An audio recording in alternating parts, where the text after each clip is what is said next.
Spain নাকি Argentina, কার হাতে উঠবে বিশ্বকাপের শিরোপা জানা গেল আগে ভাগে। এমনকি ঐতিহাসিক ফাইনাল ম্যাচের স্কোর লাইন কত হবে সেটাও আগে ভাগে জানিয়ে দিল বিশ্ববিখ্যাত এক প্রতিষ্ঠান।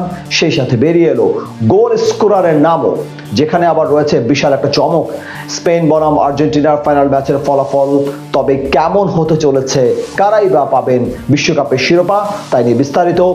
অপেক্ষার প্রহর শেষ হতে চলেছে, পর্দা নামতে চলেছে 48 দলের বিশ্বকাপের। নানা চড়াই উৎরাই, নানা বাধা বিপত্তি শেষে যেখানে ফাইনালের জন্য প্রস্তুত বিশ্ব চ্যাম্পিয়ন আর্জেন্টিনা ও ইউরো চ্যাম্পিয়ন স্পেন। আর এই ম্যাচকে ঘিরে উন্মাদনার যেন একটু কমতি নেই। কারা জিতবে, কাদের হাতেই বা উঠবে সোনালী এই ট্রফি, তার হিসেব নিকেশ করতেই যেন ব্যস্ত ফুটবল প্রেমীরা। আর এই আলোচনার পালে নতুন করে হাওয়া দিয়েছে বিশ্ববিখ্যাত প্রতিষ্ঠান মাইক্রোসফটের এআই চ্যাটবট কোপাইলট। জানিয়ে দিয়েছে বিশ্বকাপের শিরোপা জিতবে কারা, এমনকি ফাইনালের মঞ্চে কোন খেলোয়াড় গোল দিবে সেটাও আগে থেকেই জানিয়ে দিয়েছে এই চ্যাটবট। মাইক্রোসফটের এআই চ্যাটবটের মতে 2026 বিশ্বকাপের ফাইনালে লিওনেল মেসির আর্জেন্টিনাকে 2-1 ব্যবধানে হারাবে লামিন ইয়ামালের স্পেন। পুরো টুর্নামেন্ট জুড়ে স্পেন যেভাবে আধিপত্য বিস্তার করেছে, তাতে করে তাদের শিরোপার সবচেয়ে বড় দাবিদার হিসেবে মনে করছে কোপাইলট। বিশেষ করে লা রোজার রক্ষণভাগের প্রশংসা করেছে এই এআই। চলতি বিশ্বকাপে 7 ম্যাচে মাত্র 1টি গোল হজম করেছে স্পেন। প্রতিপক্ষকে খুব কম সুযোগ দিয়ে মাঝ মাঠে বলের দখল ধরে রাখার কারণেই এগিয়ে রাখা হয়েছে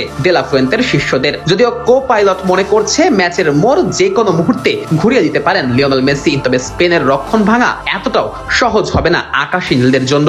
এবারের বিশ্বকাপের ফাইনালে ওঠার রাস্তাটা আর্জেন্টিনার জন্য মোটেই সহজ ছিল না। সবকটি ম্যাচেই শেষ মুহূর্তের নাটকীয়তায় জয় পেয়েছে আলবিসেলেস্তেরা। ইংল্যান্ডের বিপক্ষে সেমিফাইনালে 85 মিনিট পর্যন্ত 1-0 গোলে পিছিয়ে থেকেও প্রথমে এনজো ফার্নান্দেস ও পরে লাউতারো মার্টিনেজের গোলে ফাইনালে ওঠে বিশ্ব চ্যাম্পিয়নরা। এর আগে কেবো ভার্দে ও সুইজারল্যান্ডের বিপক্ষে ম্যাচ গড়িয়েছে অতিরিক্ত সময় পর্যন্ত। মিশরের বিপক্ষেও শেষ সময়ের নাটকীয়তায় জয় পেয়েছিল আর্জেন্টিনা। অন্যদিকে স্পেনের যাত্রা কিছুটা স্বস্তিদায়ক ছিল বলা যায়। পুরো টুর্নামেন্টে মাত্র 1টি গোল হজম করেছে স্প্যানিশরা। সেমিফাইনালে টুর্নামেন্টের অন্যতম ফেভারিট ফ্রান্সকে 2-0 গোলে হারিয়ে ফাইনালে ওঠে লুইস দেলা ফুয়েন্তের দল। পুরো আসর জুড়ে দুর্দান্ত ফুটবল খেলে আসছে ইউরো চ্যাম্পিয়নরা। এদিকে শুধু ম্যাচের ফলই না, সম্ভাব্য গোলদাতাদের নামও জানিয়েছে কোপাইলট। তাদের পূর্বাভাস অনুযায়ী ম্যাচের 24 মিনিটে প্রথম গোল করবেন স্পেনের তরুণ তারকা লামিন ইয়ামাল। চলতি বিশ্বকাপের নকআউট পর্বে এখনো গোল না পেলেও ফাইনালেই সেই অপেক্ষার অবসান ঘটবে বলে মনে করছে কোপাইলট। এরপর 57 মিনিটে পেনাল্টি থেকে সমতা ফেরাবেন আর্জেন্টিনার অধিনায়ক লিওনেল মেসি। তবে শেষ পর্যন্ত 78 মিনিটে মিকেল ওয়ারজাবাল গোল করে স্পেনকে 2-1 ব্যবধানে